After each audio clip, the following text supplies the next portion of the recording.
par l'amendement numéro 5 de Monsieur Hetzel. Merci beaucoup, Madame la Présidente. Nous sommes un certain nombre à nous interroger par rapport à ce premier article. Et je voudrais interroger évidemment Monsieur le Ministre ainsi que Monsieur le rapporteur sur cette disposition.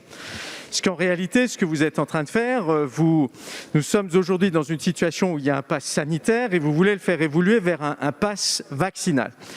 La situation actuelle fait que pour disposer du pass sanitaire, soit on a un schéma vaccinal complet, ou alors deuxième cas de figure, on produit les résultats d'un test effectué évidemment auprès d'un laboratoire et qui est valable 24 heures, que d'ailleurs le concitoyen ou la concitoyenne vont payer sur leur denier personnel.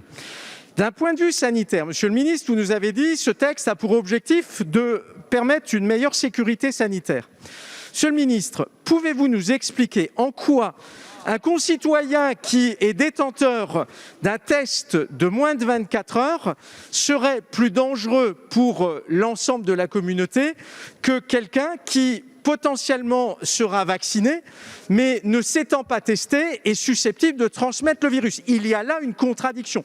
Et vous le savez, Monsieur le Ministre, lorsque l'on prend des décisions publiques et a fortiori des décisions politiques, celles-ci doivent être comprises, légitimes et surtout, elles ne doivent pas être absurdes.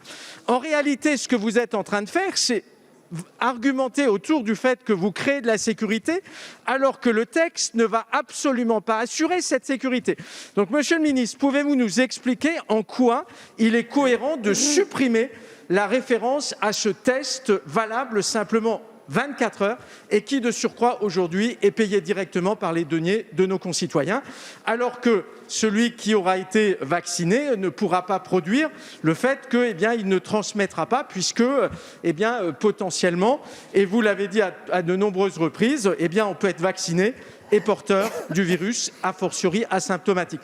Il y a là quelque chose de totalement incompréhensible. Merci, nous aimerions Monsieur comprendre avant de voter quoi que ce soit.